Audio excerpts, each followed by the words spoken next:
Well, folks, let's talk about the America we all love. The America that stands for freedom, opportunity, and good old common sense. Despite what the mainstream media says, the MAGA movement isn't just alive, it's thriving. Why? Because we're tired of watching career politicians just sell out our country. Friends, you called in favors. You said, hey, I showed up at your softball game. Now I need you to show up at the campaign office. Again, I'll say, the election didn't turn out like we wanted it to. Certainly not as we planned for it to. But understand that the work we put into it was about empowering people. That's the spirit with the work we did. Oh, hold on.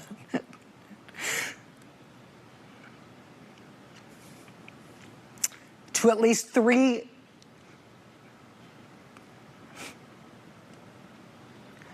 Can we put up the graphic of this? I think I'm gonna have to hand this off. Yeah. May have scored their biggest victory yet. Walmart, the nation's largest private employer, just announced it is rolling back its diversity, equity, and inclusion initiatives amid outcries over so-called corporate wokeism and claims that DEI is more divisive than inclusive. Walmart says it's ending racial equity training programs for staff, evaluating programs designed to increase supplier diversity, reviewing funding of pride events, and removing sexual or transgender products marketed to children. Now, Walmart defends the move, saying, quote, "We have been on a journey and know we aren't perfect, but every decision comes from a place of wanting to foster a sense of belonging." Other companies making similar moves. They include Harley-Davidson, Tractor Supply, and John Deere. Sorry, that does it for us tonight. We'll see you again tomorrow. No. Our jobs and our values. We've had enough of the swamp, and the man who exposed it all, Donald Trump, remains the people's champion. I mean, let's just talk about his track record. Under Trump, our economy was the strongest it's been in decades. Manufacturing jobs returned, unemployment hit record lows, and families were thriving. Compare that to now. We all know inflation's through the roof, gas prices are out of control, and families are still struggling to make ends meet. All thanks to the reckless spending and weak leadership by President Biden and Kamala Harris. Now, it's not just about policies, folks. It's about pride. We had a president who put America first, whether it was negotiating better trade deals, strengthening our borders, or standing up to China. And now, what do we got? We've got leadership that's more concerned about woke ideologies, rather than protecting your paycheck or your family's future. And that's the worst. So what am I looking at here? My pride flag. This shows to the world that I don't want to hide and pretend to be someone else. I want to be me. Our child should have the same rights as any other child. Because she's transgender doesn't make her any different. 12-year-old Katie and her family moved across the country last year to flee state restrictions on their daughter's rights. At her parents' request, we're not showing her face and we're using an alternate name. I don't have the answer of why people hate her and have never met her. Where is Katie allowed to exist? How do people feel about companies taking even a stand on the issue? Now, this is where it gets very interesting because here we have a real-time trend. So let's take a look at it, all right? Businesses' DEI public stance. Important to know, back in 2021, so we can go all the way back then, right? Just after the summer of George Floyd, which of course was back in 2020. How important did folks think it was to know the DEI stances of businesses? It was 68%. It was 68%. Look at where we are now in 2024, a real decrease. Just 53% of Americans want to know a business's DEI stance. If someone in your family isn't vaccinated, should you ask them not to show up?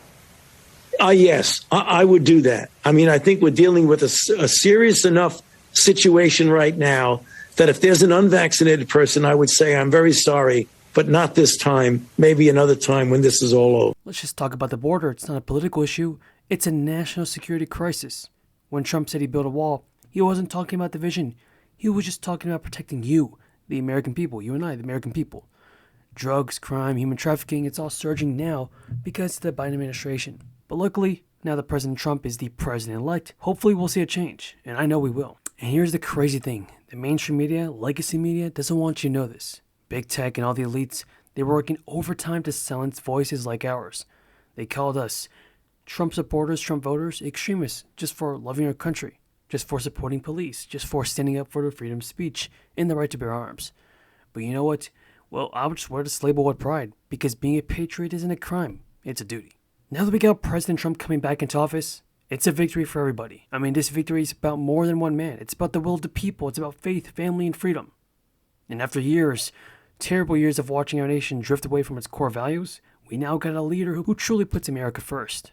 Remember the economy under Trump? We saw huge record job creation, tax cuts, and small business thriving. Now under this new Trump administration, headed by Elon Musk and Vivek, and a whole new team, well, it's only going to get better. Say goodbye to skyrocketing inflation, weak leadership, and most importantly, we'll have security of the country back. I think what we're all saying is we're going to sit and watch. We're going to wait and see because we can't do anything else except. I'm not going to wait and see. I mean, this guy is told us he's a retribution. He's going to be a dictator. Doing like There's nothing to be done until you know what you're fighting. It's pissing in the wind doesn't help. You just get a wet face. But I mean, but I have no. What I'm saying is, I have no false expectations that at 78 he's going to all of a sudden turn into another human being. And I'm not going to spend. I spent weeks telling people that he was apocalyptic. I'm not going to change now because it's still the same man. Platforms are not regulated right now, which gives them carte blanche to whatever they want right now. Elon is not someone who likes to be regulated. And so to buy MSN, he would go under some federal regulations. Who's regulating CNN right now? The FCC. We're not a broadcast. It's cable. I mean, I don't really think cable stations are under the same regulatory structure over public airwaves that broadcast is. It's definitely regulated more than than Facebook and there's Twitter. Still, what she's saying is that there's still a litmus test of journalism that you have to pass. You can't come on TV and just make up things and say things. That happens on X. Please don't give me the eyebrow furrow as if you don't know what I'm talking about. It happens often on X. I can go and say the color is blue and I will be met with so many disrespectful remarks. No one's regulating the N-word. No one's regulating the criticism. No one is regulating how people are treated. How much government regulation of the First Amendment are you for? Let me tell you something. If I came on here and I just started calling you all kind of names, do you think the bosses would let me continue to do that? I mean, it happens to me occasionally. I don't know if you watch the show. It doesn't happen to you, but it doesn't happen for me. And I know that I wouldn't be able to do that. There's a level of professionalism in what we do. And finally, we talk a lot about these different demographics and these assumptions of where they're going to go. Latinos in Texas, a district that's 97% Latino, went 75 percentage points for Donald Trump. Why? Misogyny. It's on the border. The border crisis is on their doorstep. And they were begging people to care about it for years. We need to take some lessons. That's what that was. The lessons are not Knock. Who's there? Oh my gosh, it's whooping. You know, the mainstream media tried to stop us with fake news, bogus investigations, corrupt tactics. But we stood strong. President Trump stood strong and kept fighting. And that's the man we needed. Even against all the odds, despite relentless opposition from the left, the political establishment, the corruption, Trump has returned and he is back. And now I'm pretty sure we can all agree that the dissatisfaction with the Biden administration definitely played a crucial role in not electing Kamala Harris. Energy prices, inflation, and a lack of decisive leadership left many Americans feeling betrayed. And we all know Trump's message was that he did it before, and he's going to do it again. And we're going to trust him with that. But I want to talk about how this win, but let's talk about how the win is bigger than Trump himself. It's a rejection of the progressive policies that many Americans feel have gone way too far, way too extreme, and way too left. From woke culture infiltrating schools and bathrooms to border policies that have left communities vulnerable. This victory from President Trump and the American people signals a desire to return to what many see as normal, traditional American values. It's about putting America first, rebutting industries, restoring energy independence, and ensuring that the American dream is alive for future generations. The root of this mistake actually came very early on. They didn't run a process. They made an excuse of $317 million in the kitty. They kept the same campaign manager and said, we will anoint this faulted, broken candidate who was inconsequential in her vice presidency, lost in 2019, as you detailed, complete loser in 2020, never could articulate anything, had no compassion for people, and her own advocates. Let's not forget this. I remember the minute this happened, I was in Europe. She went on to The View. All those women wanted her to win. They threw her a softball. They threw her a second softball. She was so weak as a candidate, she couldn't even answer that she would do something different. It ricocheted around the world. She was finished. Well, let me go. They will never do that again. Everything we do is under fire. Elon Musk sits on Twitter every day, or X today, saying like, we are the media, you are the media. My message to Elon Musk is, bullshit. You're not the media. You